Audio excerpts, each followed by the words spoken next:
Backseat Fighters. I'll be doing this face. That's a great face.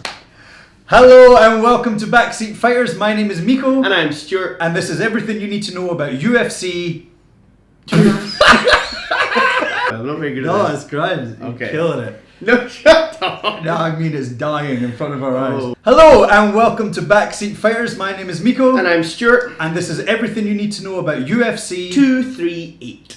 What is UFC 238? Well, what does UFC stand for? Ultimate Fighting Championship. Lovely. Oh god. I've been stressing about this for weeks and now I know why.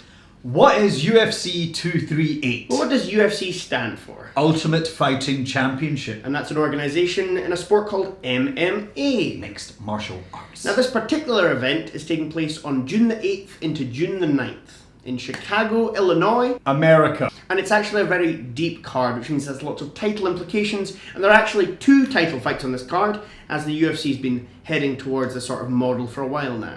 Key phrases that you'll need to know for this event. Title implications. Deep card. Champ. And vacant champ. Now don't worry if you don't know any of these phrases. That's why we're here. Deep card. In the last video we talked about a card being top heavy. Well, this is the opposite of that. All throughout the card from top to bottom there are recognisable names and high stakes. But while the card is deep, there are no marquee names like Conor McGregor. Because he'll never fight again, hopefully. When a card is both deep and has star power, that means it is stacked. Title implications. Every division in the UFC has a champion. Well, mostly, we'll get to that. TJ. Juicy slut. That's staying That's in. good. Oh, I know, it was great. Every other fighter in the division is trying to become the champion. Now, the UFC rarely announces that a fight is technically for a #1 contender spot because things can go wrong with injuries and things like that. But when we as fans know that 2 top 5 contenders are facing each other, you'll hear people referring to that as a fight with title implications, and there are a whole bunch of them on this card. Champ. Now, we talked about this last time as well. There's only ever been 3 champs. Those are champions that have held belts at 2 separate weight classes at the same time. Those being DC, Amanda Nunes, and Conor McGregor. Ole, ole, ole, ole! In the last pay-per-view, we saw Max Holloway trying to join them, but he failed. In this pay-per-view, we have Henry Cejudo also trying to join that illustrious class. Vacant champ. TJ Dillashaw. Now, TJ was the champion at bantamweight, but he got caught using PEDs. Performance enhancing drugs. The naughty scoundrel. This means that TJ is no longer the champion, and so the title is vacant, or he is a vacant champ, which means that Henry Cejudo, who is the flyweight champion, is moving up. He was expected to fight TJ, but he will now face the #1 contender in Marlon Moraes. Now, to sound like you know what's going on, you only really need to know 3 fights. And that's the main event, the co-main event, and a sneaky wee fight that could be fight of the night. The main event of the evening, which is of course the last fight of the night, is a bantamweight title fight between Henry Cejudo and Marlon Moraes. Henry Cejudo. Like UFC 236, we have a smaller champion moving up a weight class to try and claim that belt. Cejudo is currently the flyweight champion, and he is the only man at flyweight to defeat the GOAT, Demetrius Johnson. And he will hasten to tell you that he's an Olympic gold medal wrestler, because he mentions it every single time he opens his mouth. Marlon Moraes, or Moraes. I'm not very good at names, as I said in the last video, so I'm going to call him Magic, which is his nickname. I didn't just give him that. So he's actually won 17 of his last 18 fights, including his only loss being avenged in his most recent fight via submission. He is a black belt in both Muay Thai and Jiu-Jitsu, and he has won a fight of the night or a performance bonus in each of his last 3 fights. So, who are you meant to root for? We're going to give you 1 fangirl line and 1 hater line to decide who you want to win. The most decorated sports combat athlete ever, and he's got a gold medal and has sex with women. He's on my team. He's just a wrestler. If he does take it to the ground, he's going to get submitted. He has demolished the entire division. He's just too well-rounded. This is grown man shit. He's underestimating Cejudo massively.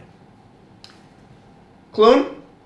Have you got an unpopular opinion? Who cares? Nobody likes watching little men fight anyway. So the co-main event of the night, which is the penultimate fight, is a scrap between Valentina Shevchenko and Jessica Ai for the Women's Flyweight Championship. Valentina Shevchenko. Now this is Valentina Shevchenko's first title defense after beating Joanna Jędrzejczyk for the Flyweight Championship. Valentina Shevchenko has only ever lost twice in the UFC, and those are both decision losses to Amanda Nunes. GOAT. Jessica Ai. That's all I've got. That's about all you need to know about Jessica Ai. She's really boring. She's shite. Jessica Ai has won her last 3 fights since moving down to flyweight. Even so, she is a huge underdog in this fight. She's just on another level, mate. There's only a handful of women in the world that can compete with her, and I ain't one. But she won't be able to handle Ai's pressure in wrestling, which is such a dominant force in the division. I mean, that wasn't sincere. It's hard. Jessica's been asking for this. I think she's ready. God, I don't even fucking believe that. There is levels to this shit. Clone, you got a controversial opinion on this one? Nobody wants to watch women fight unless they're in bikinis and in mud or jelly. Finally, there are loads of great fights throughout this card, including our countrywoman, Jojo Calderwood, some rising stars, Bam Bam, Magai, and Peter Yan. But no time for all that because Cowboy versus El Kukui is on the card! Oh my god. Now what can you say about this fight apart from that it's going to be amazing? This is a definite fight of the night contender.